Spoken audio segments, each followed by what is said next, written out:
Hi team, welcome to security testing day 1. I hope you all would have gone through the free webinar and you're all excited for the security testing training. I welcome you all on behalf of ITeLearn. This is Shan here and I would be the anchor and the trainer for the whole security testing course. And we will start with today's agenda.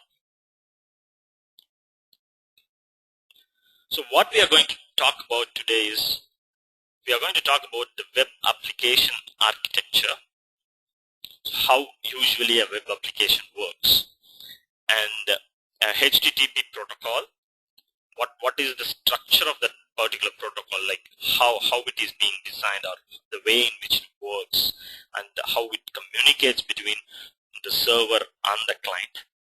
And we will also look at how HTTPS works. We all know that HTTP is a secure protocol or whatever it is. So how HTTPS works.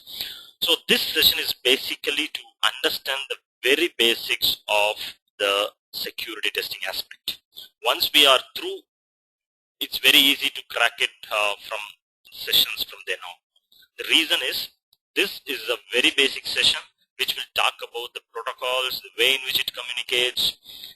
Though we might have known or we may not have, this is the session that we need to brush up our skills, and then in tomorrow's session we will be going through it in a very practical manner, like how this works. We will be able to see the request and the response. Great. So let's get started. First thing is we are going to talk about is how a web-based application works. Just we are going to talk about a very typical web-based application. Web-based application, we all know that it's a three-tier architecture. The first layer is the client. So what is the client here? Is the browser. So we all go and type in google.com, whatever it is. We give input in browser. In web-based application, the client side of it is always a browser. We don't use any other tool, right? Then when we talk about the middle layer or presentation layer or web server, what is this web server? In very layman terms, let's all understand each and every technical term with the term itself. The terminology itself will give you a clue or an understanding. That's the beauty of this IT. So web server, what is a web server? A server that is going to cater web request. The server that caters web request according to the request that is being given by the client. That's what a web server does. It picks up a page and then it delivers to the client. So we might ask, like from a client, from a browser here, say for example, from a browser here, so we can type google.com. So what happens?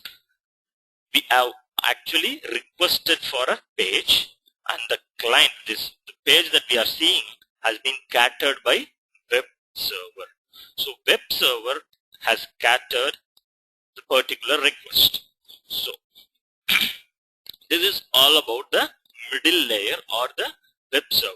We will talk about this particular web server in detail, like what exactly, how this communication happens between this web server and the client in detail, okay, in just a few minutes. So the next layer that we all know is a database layer. It is very much required and a very necessary layer to store all our data. So it takes data from the database, it then picks up by the web server, and then web server caters that particular request to the client. All right. Now let us understand a very basic stuff of web server. Okay. So what happens? We have a client here. We have a client, right? We have a client, and then we also have a server.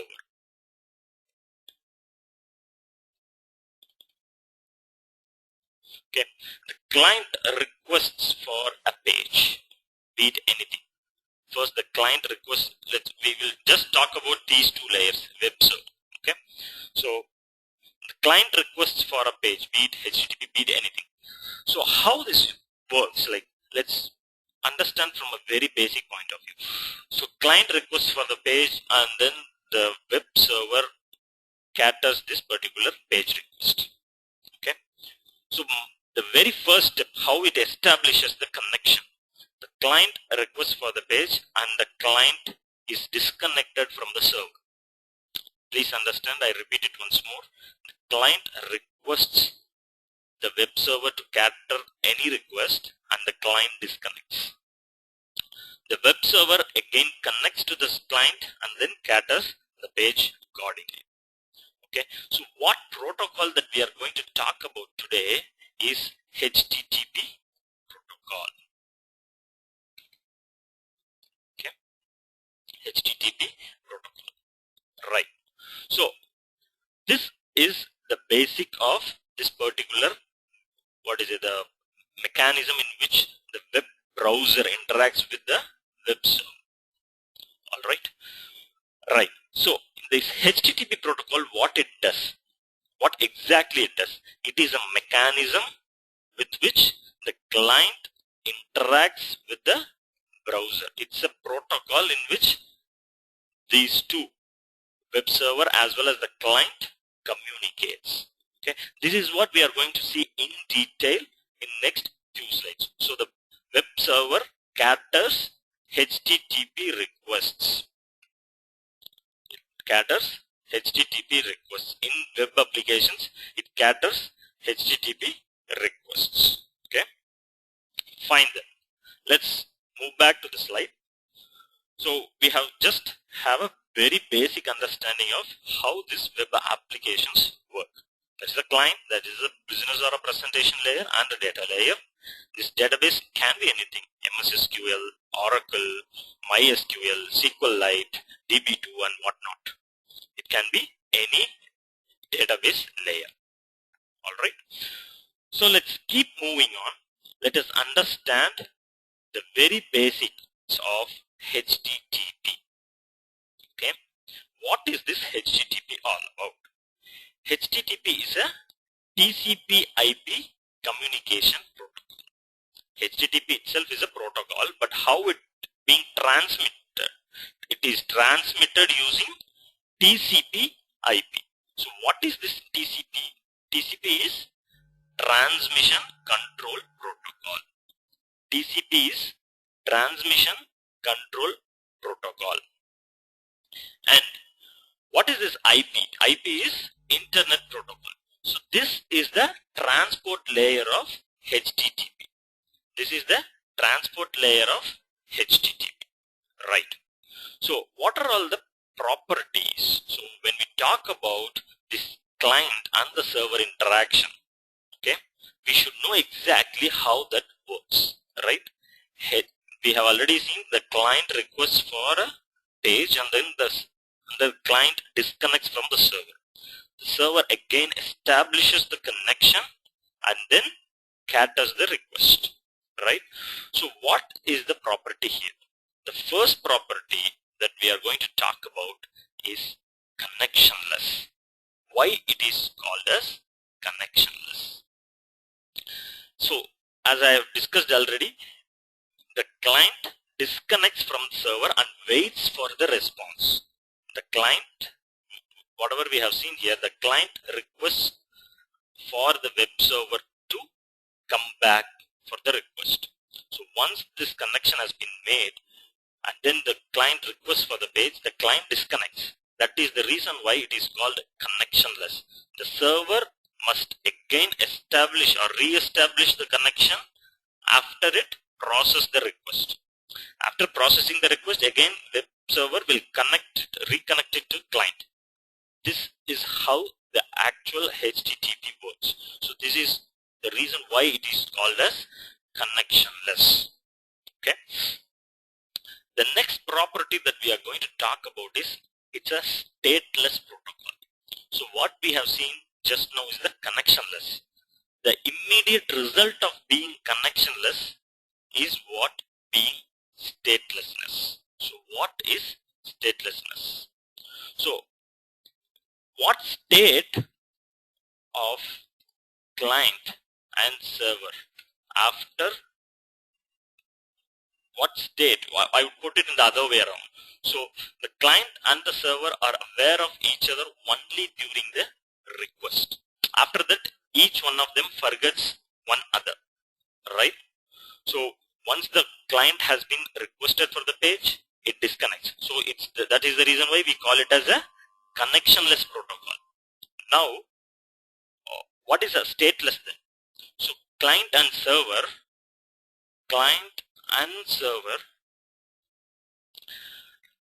are aware of each other only during the request. So when only during the request they are aware of each other. Afterwards, each one of them forgets one other. This is one important property that we need to understand. Okay. So first thing is this connectionlessness. Connectionless. Second is stateless. So what is the state? That is the direct consequence of connectionless. Why? Because the server and the client are aware of one another only during the request. Afterwards, both of them forgets one another. Okay. For this reason, neither the client, that is the browser, or nor the web server retain information between two different requests. So browser do not store any information nor the server, right? This is the reason why it is called stateless. So how it happens? First time the client requests for the web server to cater some request and it disconnects. That is why it is called connectionless. That is fine. Then once this particular disconnect happens, the client and server are each one of them are aware of them only during the request. Okay. Browser do not store any information, neither the browser nor the server. Okay, do not store any kind of information across request.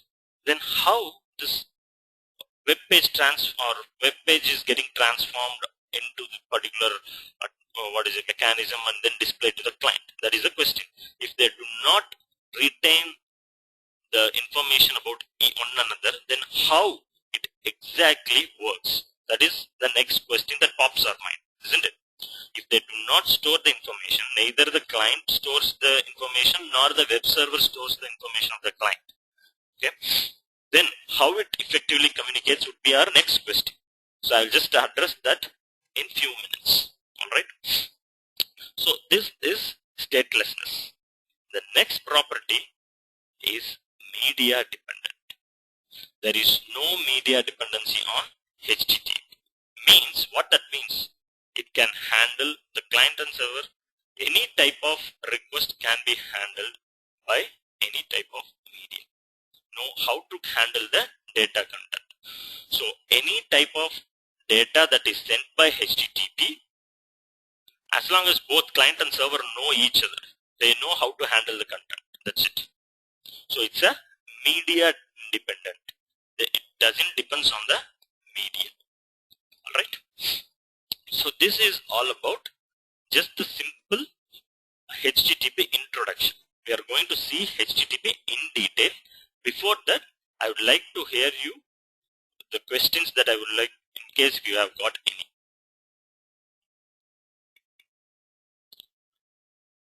Hi team, if you have got any questions, please post it. Okay. Hope you all understood whatever have been dealt so far. Right? Great. Let's keep going. So the next thing that we are going to talk about in detail, the same thing, that is the HTTP structure. Right now we have just noticed what is the HTTP, how it communicates, right? Just we have started and then we have talked about the client-server interaction and then HTTP properties and introduction. Now we need to understand how exactly it communicates. though it might be a little bit theoretical, like how it works, this session is very much required, my dear team. Please understand, this is the very basics of the HTTP and HTTPS, because almost all the web application works on this particular protocol. So we need to understand how it works. Only then we will be able to use the tools very effectively. That is the reason why I am dealing with all these theory, and the same thing we will be applying it logically tomorrow for practical sessions. We will actually handle how this get and post, all these methods work, and we will intercept the client request as well as the server request and see how it works in detail using a tool. Alright. Right now the focus is to understand how it works. Alright. How HTTP message header. Okay. What mechanism is being used by the browser or the HTTP as such used to communicate? What is the syntax? Every protocol has got its own syntax. So using that particular syntax, the client understands as well as the server understands. There is a handshaking happens and then it proceeds further. Okay. So header. There are two things that we need to understand. There is a header as well as the body of the message. So what is the header here? See, for example, when we type google.com, this is the body. Whatever we are seeing in this web page is the body of the message. Right? See here, the complete thing is the body of the particular message. The total page is being delivered as a body, message body. Okay. What is the HTTP message structure? Structure is usually has a request line. So this is the request line. The complete line is a request line. Okay. The second is 0 or more header lines.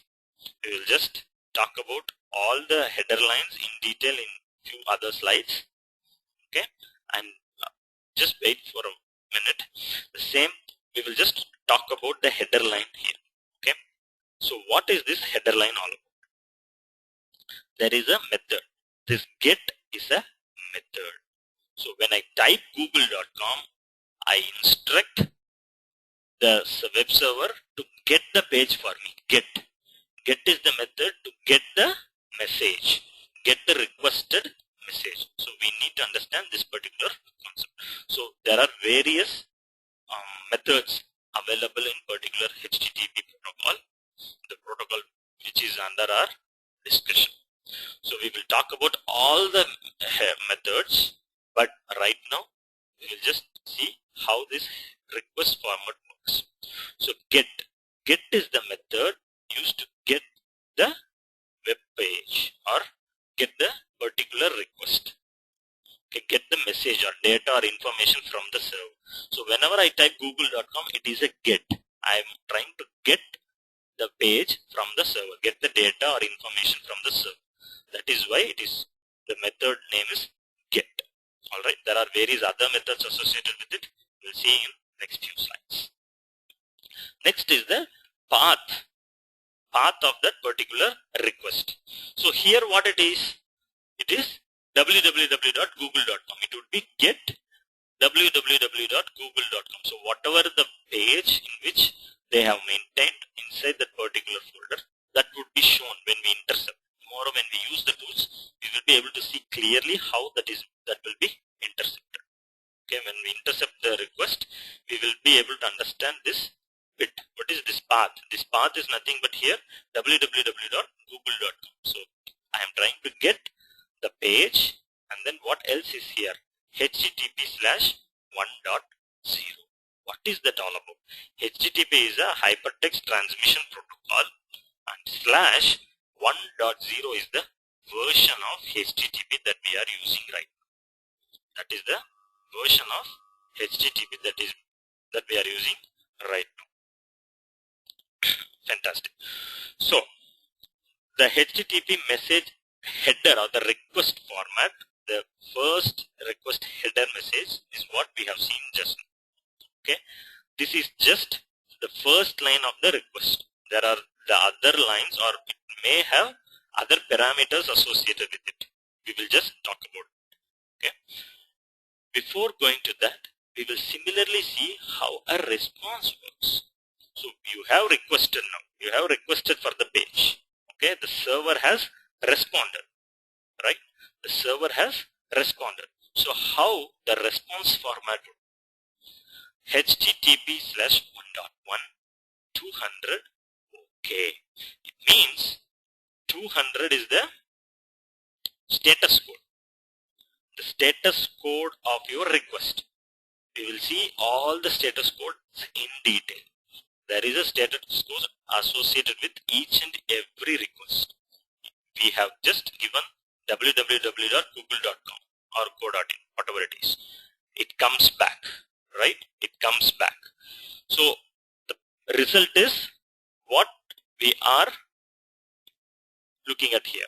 So the response format, this is the status. Status is 200 okay. 200 means success. Okay. 200 means 200 refers to success.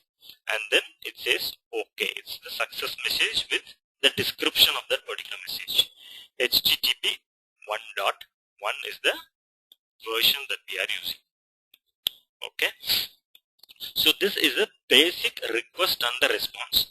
The first line is what we have discussed. Similarly, there are a lot of other parameters associated with the HTTP message structure, right?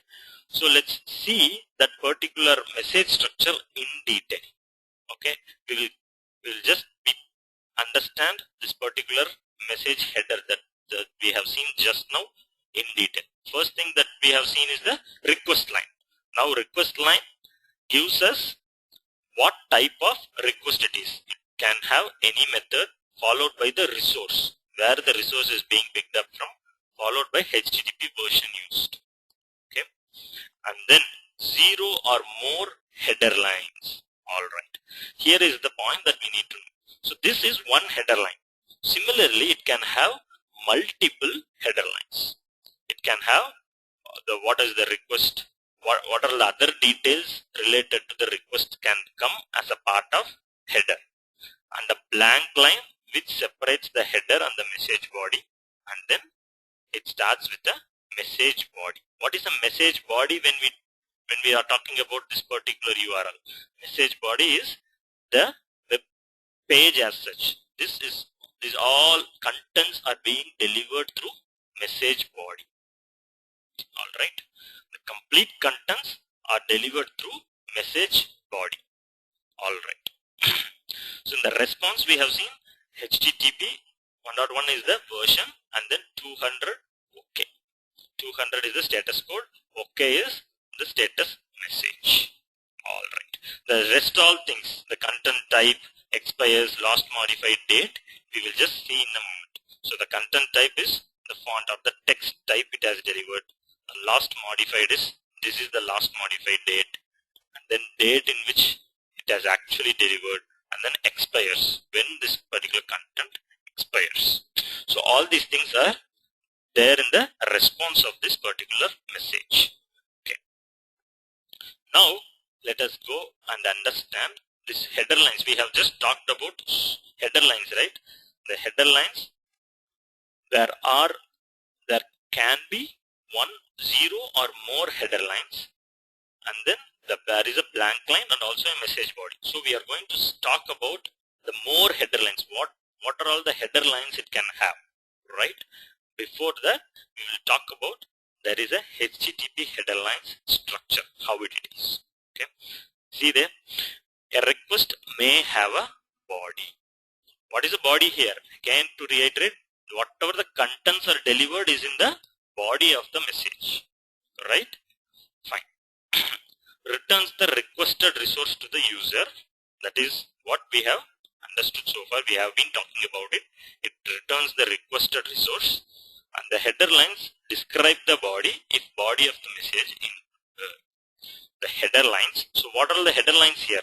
See, for example, these are all the header lines. Okay, this is the body. There is a blank line, and then there is a body. Body is a HTML page. Okay, this is the body of the particular message. This is the header. The lines in yellow are headers.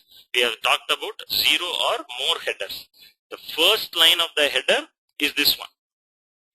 what we have seen. There is a method and also the requested resource followed by HTTP version. Now we are going to see what are the other header lines it can have. What can it have apart from that particular request. First thing is content type. Content type, it can be a text, it can be a picture, it can be anything. So here what it says is content type is text or HTML character set. Okay, this is the character set that uses server. What is the server details?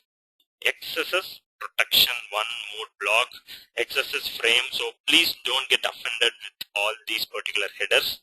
We'll talk about each one of them. Few are more relevant for us, few we don't want to bother. Okay, and then content length, at this point of time we don't want to bother. Where as and when the session progresses, we will be able to understand it more clear. Content length is 98940. What is this content length all about? The total message content length. The body of the message it has got, right? The body of the message, whatever it has delivered to the user, that is the body of the message. So whatever it has delivered, the total content length is what we are talking about. The content length is 98943. It's just an example here. So this is the size of what has been delivered. This is the content length. The length of the message body is what being discussed here. Okay. So I would like to hear from you all. If you have got any questions, please feel free to ask. Just put it in the chat channel. I will be able to address it straight away.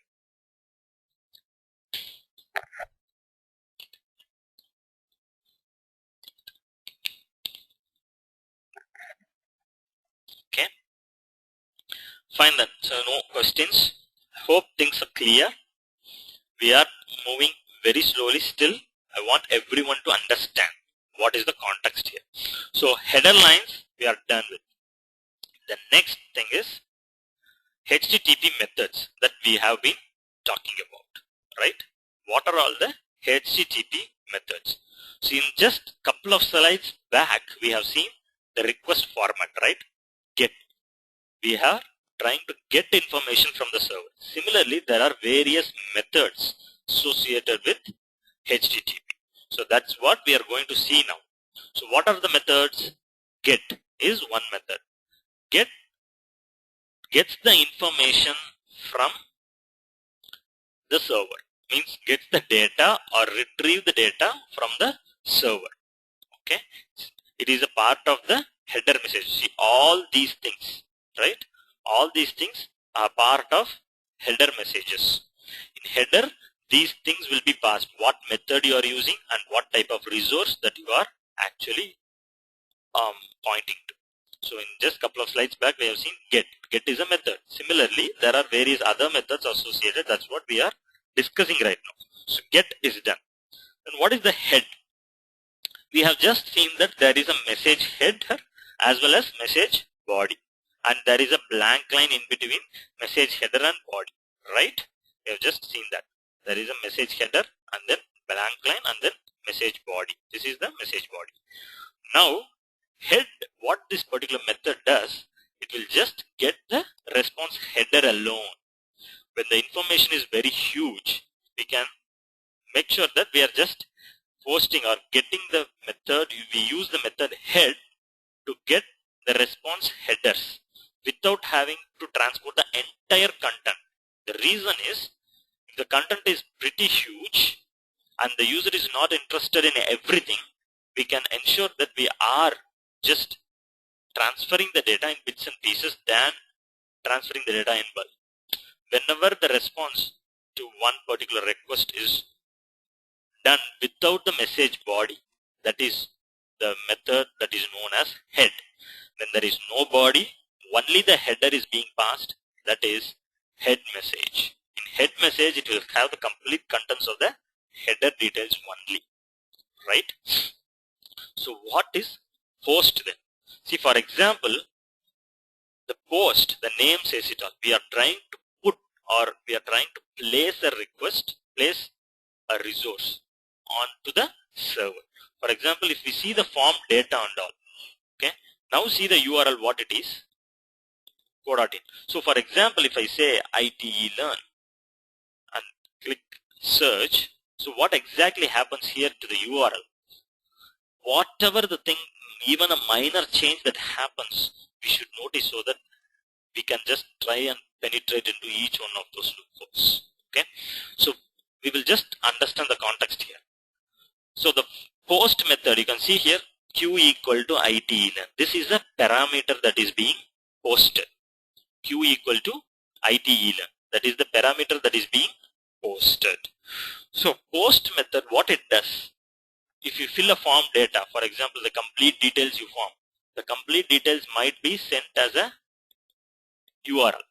The URL you will be able to see the contents at times, whatever you are typing in, your name, age. If you are filling a form, you can see that particular form has been sent as a post method.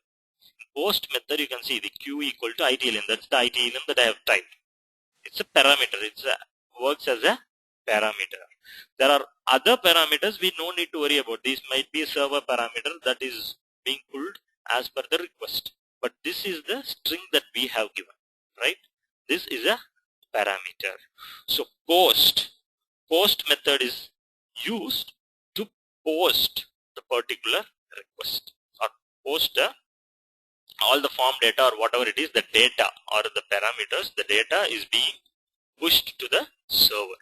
Whenever we ask about for a specific resource, it is used to post a particular message or a input to the server. Alright. So what is this particular put method does? So we have seen get, header, post. Okay. The post method refers to the entity that can be stored to the supplied URL. URL is uniform resource locator. That is enclosed, that can be stored under a URL. Alright. It can be an already existing resource. Okay. If it is an existing resource, it will overwrite. If it is not an existing resource, it will try to create it. So put. Alright. Next is a very straightforward one, delete. We are instructing it to delete it from the server. So we will see what are all the methods that are safe and that are unsafe. I have been popped up with a few questions. I'll just address those things after discussing these HTTP methods. Please wait for a couple of minutes. So we have seen get, head, post, put, delete. Delete used to delete the specified resource from the server. Okay. All these things are done from the request from the client. Alright, the browser only. The trace. Trace, what it does? It traces back the request so that the client can see if there are any changes or modifications. Trace is used to trace back. The name says it also. Trace back the request, received request, so that the client can see if there has been any modifications that has been made by the in-between or intermediate servers. The most important thing of all is these three are the ones that we will be using very often. The get, head and post. Okay, so that is the standard. So rest and the safe methods are these things that are highlighted in yellow are the safe methods like get, head, trace, options. Okay, so what is options? Okay, options returns the HTTP methods that the server supported by the URL. The server, whatever the HTTP method, the server supported by the URL, that is used to check the functionality. So what that options does? It used to check the functionality of the web server by requesting. We can request anything, like we can request, you can put options like star. Okay, it gives us information of a specified resource. Instead of a specified resource, you can just ask for a complete resource. Okay, so that is the options. Options is used to check the functionality of the web server by requesting particular customized function by instead of a specific resource. Here what we are actually asking is a specific resource. In the sense q equal to ITeLearn. Alright. Similarly, options can be used to check the functionality of the web server. We are going to check the functionality of the web server here. Alright, by requesting. What we are requesting, we can just request as, for example, star. Instead of a specific resource, if you put star, what happens? So it tries to get the entire contents, right? And then patch. Patch is used to apply a partial modification. So partial modification. We don't need to understand all the methods. The reason is we wouldn't be using all the methods here. The methods that we usually use are get, head, and post. The top three methods. Okay. The top three methods is what is under consideration, or this is what we need to understand thoroughly. So get is used to get the data or retrieve the data from the server. Head method is used to send the message to the client with just the header, without the message body in it. Message body will not be there. That is the head method, just the header. And post method is used to post a particular input or a request to the server. Okay, I've been popped up with few questions. Okay, first thing is, are these commands are typed in the terminal? No, they are not typed in the terminal. We will be catching these requests. Okay, we will intercept. So we have just seen, right? There is a client and web server.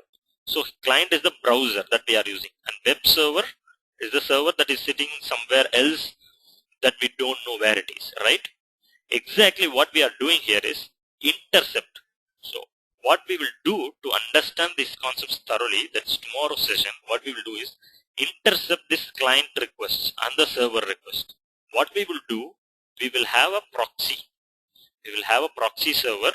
We will intercept the request and see how each one of these communicates. So what exactly we will how we will intercept?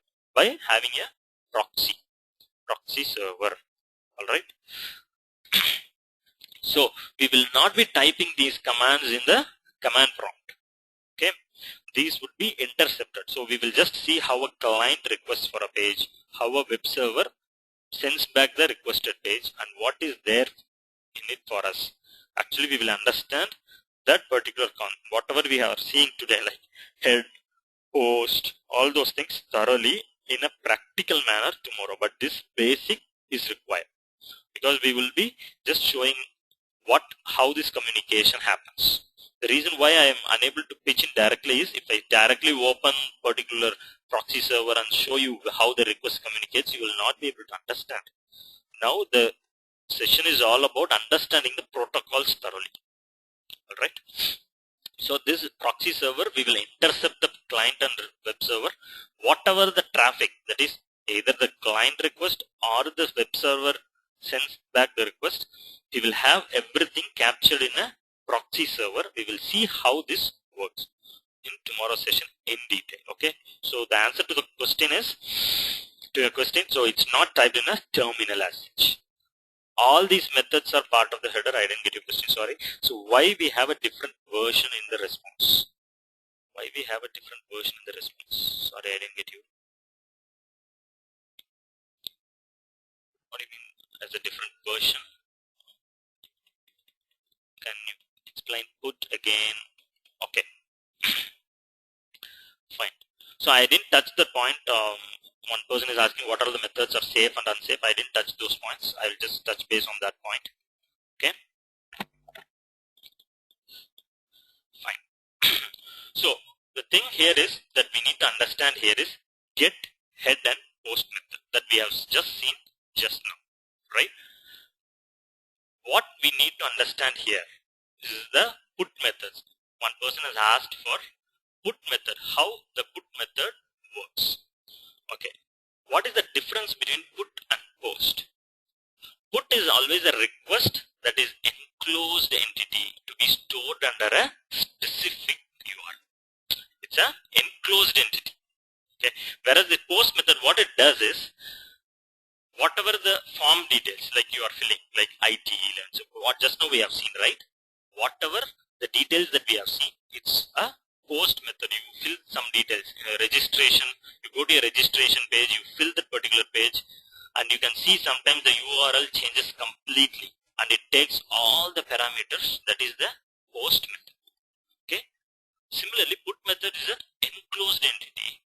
can be an already existing resource. Okay, it can be an already existing resource, and you're trying to put on top of that. So what it does, it URL point to the existing resource. So server can create that particular resource for us. That's it.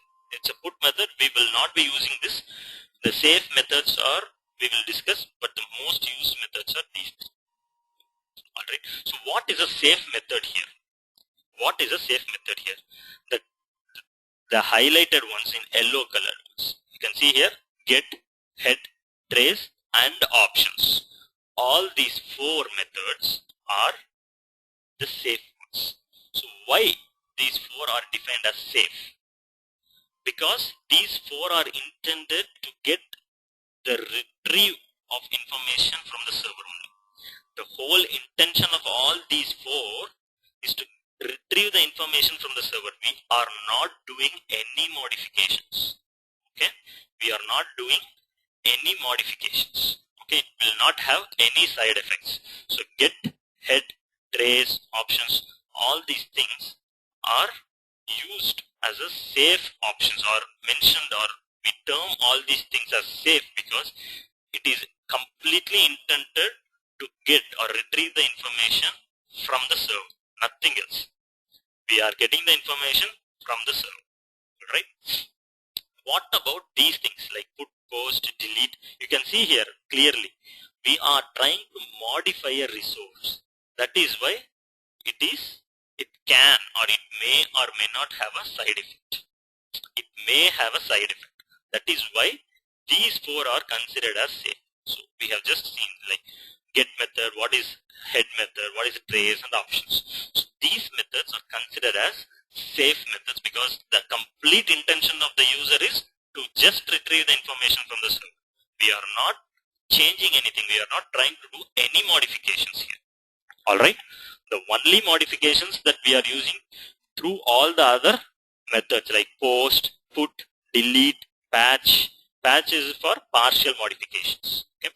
So all these methods are compared as unsafe, or it may cause side effects on the server because there is no change in the client. Client is just a browser with which we are receiving the information, right? Whereas put, post, and delete will modify the contents on the server side. That's why it can have a side effect.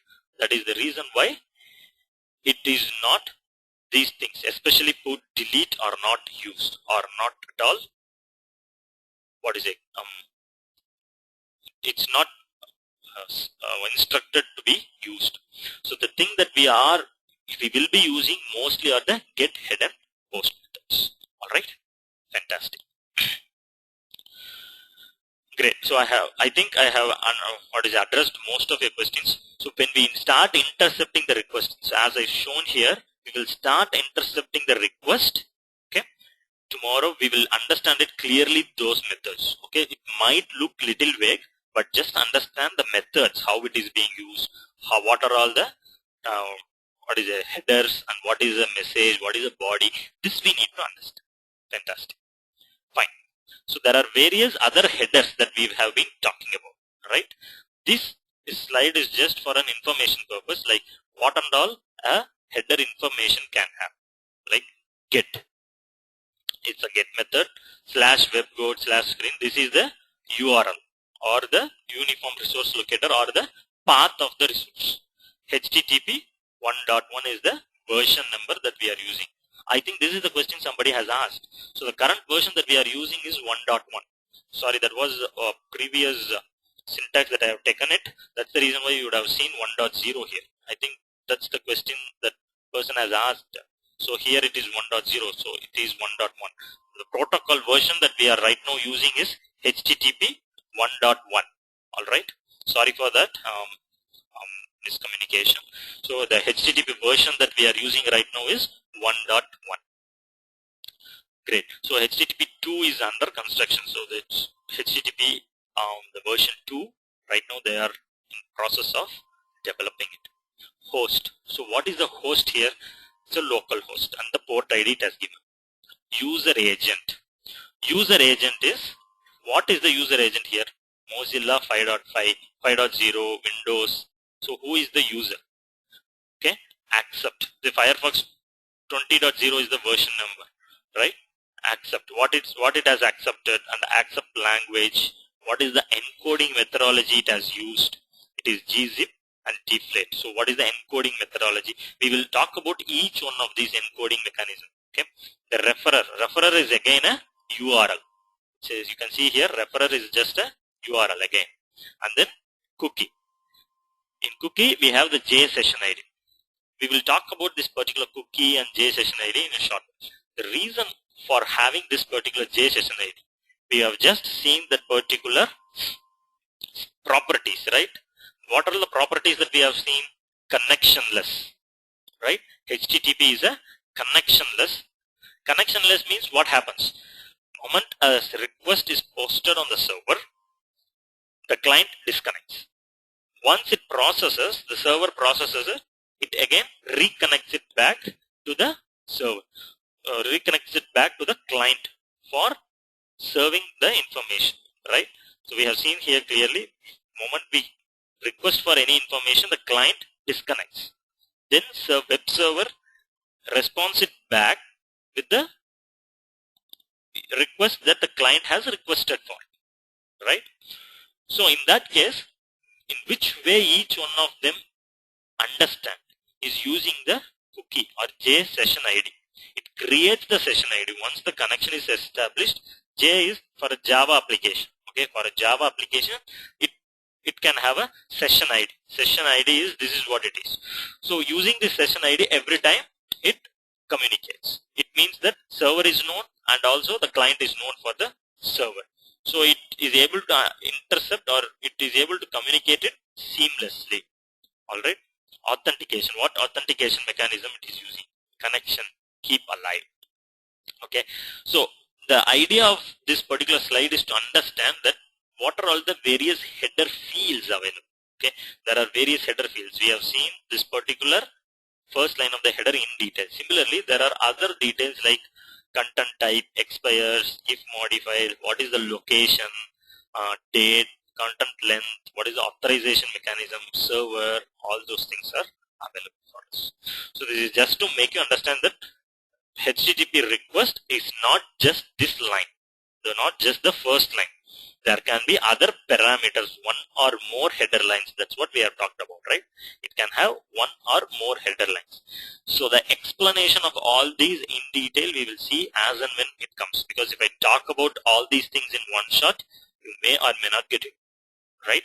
So whenever we come across each one of these particular requests or the fields, we will just address it then and there. Okay, it is easy for us to understand also. But few things that we can just see right away, like what is the content type, what is the encoding mechanisms that is being used by the server, and when it expires, when that particular request expires, and location. Location is where this particular page or resource is being located. Then date, what is the content length? I have told what is the content length? The length of your body. So for example, the total content length in this page might be 100,000 characters. So it will just enclose that particular content length in the header. Okay, and then server. So what server, to which server we are actually communicating. Okay, so this is all about a HTTP header. Right? Fine. I've been popped up with few other questions. Is it not inefficient to connect again and again? Yes, you're right. So it's not that inefficient. It is the way in which the protocol itself being designed. So because the reason is why we are talking about a stateless or connectionless protocol. The moment we connect to the web server or request a web server, the client forgets or the client disconnects. So again, a server connects it back to the client to cater the request. Though it is this way it is working, why it is being used this way? Why not we establish the connection throughout the time? For you to establish the connection throughout, what and all the things that we require, we need to ensure that the client is having some value or The client is remembering the web server, and web server also allocates some memory for client to actually interact. Either web server has to have that information. So storing the information would be tedious job. We do not store any kind of storage area in web server to create a profile for each one of those clients. It's time consuming and also it's a costly process, right? That's the reason why whenever the client communicates, it disconnects. In backend, it disconnects. The server processes it, it connects back. So how it connects back? Using those session IDs or particular cookies, whatever the mechanism that is used to communicate, right? Fine. And then, yeah, I have addressed your question. Fine, let's keep moving on. We have been talking about this status codes, isn't it? So in the second slide, we have talked about the response format.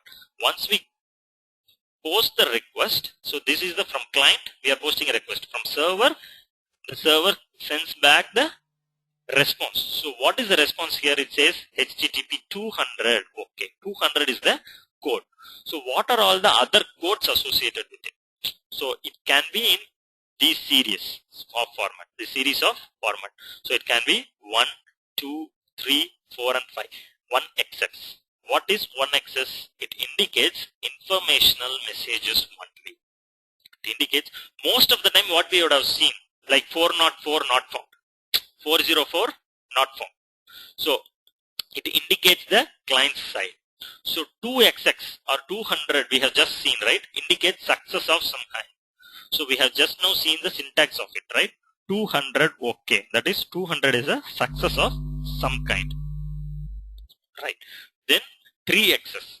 3XX means it can have a series of 300, like 301, 2, 3, 4, something like that. I'll just show that in detail. Redirects the client to another URL. For example, we are just asking for ITeLearn. Okay. There can be a situation where ITeLearn.com is being diverted to other website within internally that go through this particular FAQs or contact us. I'm just giving you an analogy. Okay. So it's a redirection. The client to another URL is 3XX. We will be able to see the status codes clearly when we intercept. That tomorrow when we intercept, we will be able to see the status codes very effectively. Alright. Then 4XX. What is 4XX? Whatever the series of status that starts with 400. Right.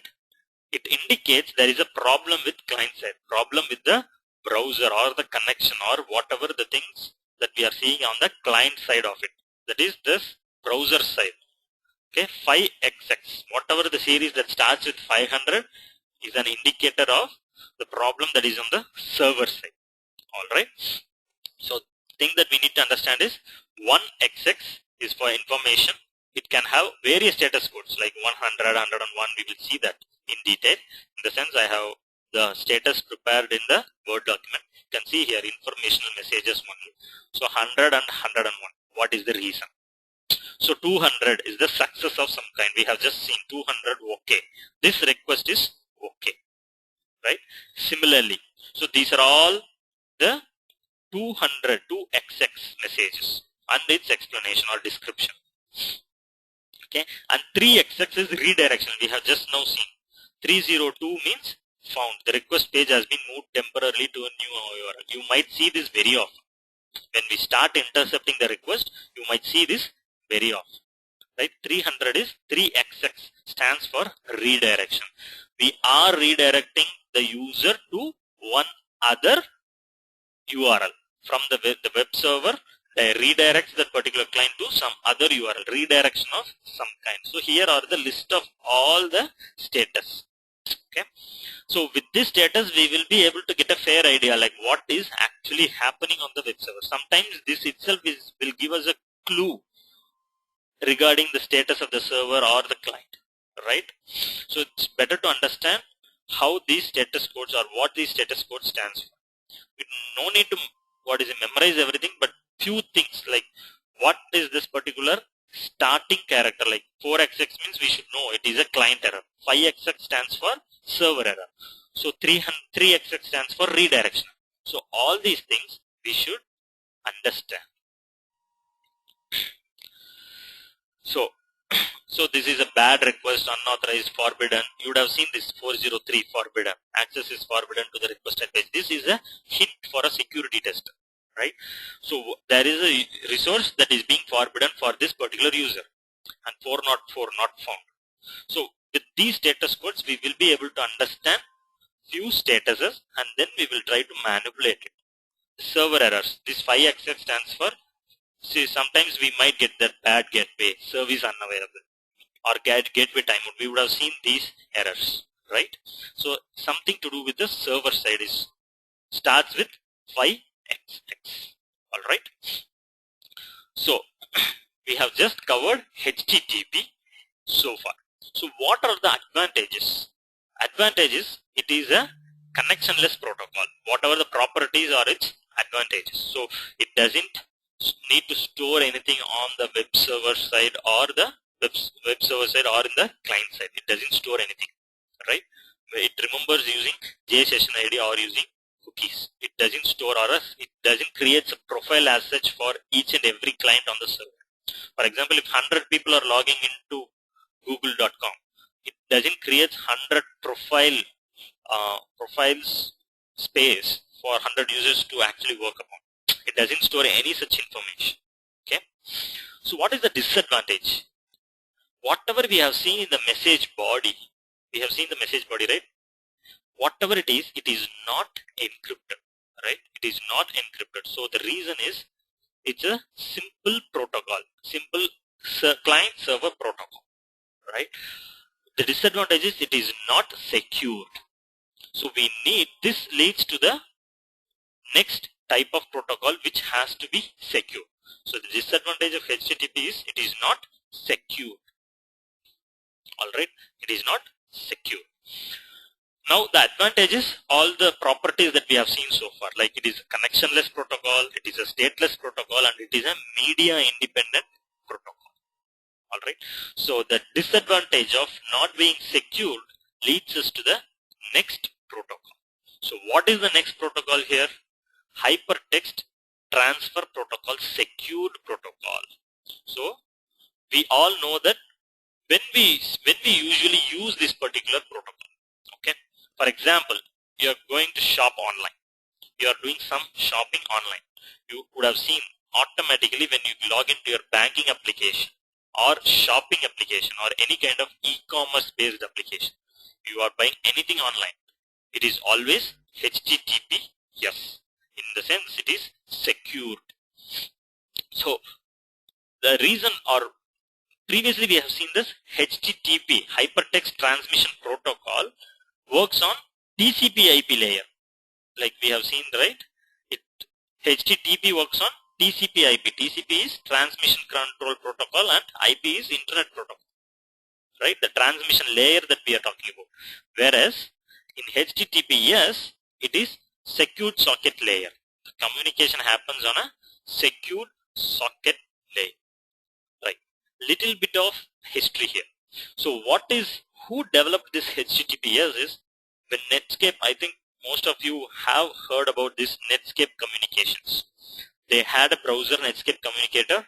So for navigating very secure pages, Netscape Communications created HTTPS in 1994. So it is developed or created by Netscape in the year in 1994 for Netscape Communicator web browser. Netscape Navigator was a browser, and that browser used HTTPS, this particular protocol, in the starting. So they found way back in 1994. All right, and they used this SSL, secured socket layer. Okay, you will just understand on a very high level how this works. Okay, this is the last part of the day, how HTTP, Hypertext Transmission Protocol, secured protocol works. Okay, I'll just maximize it so that it improves readability. First thing, we have just seen how HTTP works. Similarly, we always request from the client, the browser requests a secure web page, HTTPS. Okay, so what the client, we have done with the client side. So client requests for the page, that's fine. So what a server does, the web server sends its public key with its certificate. We would have seen this particular very often, like certificate expired or accept the certificate at your own risk, such kind of error messages. Even if you change your system date and go to google.com, it might throw an error message that certificate expired. So it depends on the current date and time settings also. Like it issues the public key certificate with its certificate. We can see, if you go to Internet Explorer options, we will be able to see the certificates. Okay, the list of certificates accepted. So whoever creates this HTTPS or whoever wants to register for certificate, it is available. It is even available from $8 to $1,500. If you just spend particular on a digital certificate, it will be installed on the browsers. So that the certificate is, all the certificates are installed on the browser. So if you get into HTTPS, your banking application, so all the things, all the certificates of your corresponding company has been registered on your web server. So in the sense, your clients, their browsers, you can see that certificate. So it accepts. So this, what the web server sends, it sends its public key with its certificate. So what the browser does then? Browser ensures that the certificate is unexpired. So this is the point I just made right now. If you just go to google.com, you change your system settings to, for example, 2099 or 2075, it might show you an error, that certificate error. Okay, if possible, we'll try to do it straight away here. So if I just change the system date to some other date, let's say 2020, December 31st. Okay, change system date and time. Okay, if I change it to say 2020 December 31st, alright, click OK. Now what I will do is that I'll just launch Internet Explorer and then try to go to google.com. It always validates for the unexpired certificate. Okay, it expects to be valid. So if I just go to google.com, see here, there is a problem with this website security certificate. So why we have got this particular error? Because the system settings shows them probably an expired certificate, right? Because the certificate might be valid for some extent only. So the browser, that's the reason why for all the certificates are being updated by the browser. Okay, and it was issued by a trusted party, and that is a common name matches that the website is connecting to. Alright, so I'll just change back my system date and time settings so as to avoid further problems. So the particular the idea, the significance of having this particular certificate is we are a genuine user. So that is the certificate all about. Okay.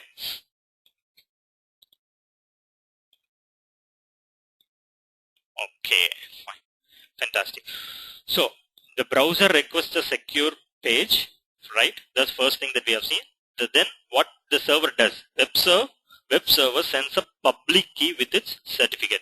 What is this public key all about? Each one of the user will have the public key with us. The server will have its private key. Okay, the server will have the private key. So with this public key, we will encrypt it along with the certificate and then send it back to the server. So you can see here, the browser creates a symmetric key and sends it to the server. The server decrypts the symmetric key using the private key. So private key is on the server. Public key is issued with everyone. We all have a key with which we are trying to unlock the data with what is existing on the server. That's it. Very simple. So how the connection is established with the certificate? So once the symmetric key, once it decrypts, what it does is the server sends the page encrypted with the symmetric key. Okay, and then what browser does? Browser decrypts.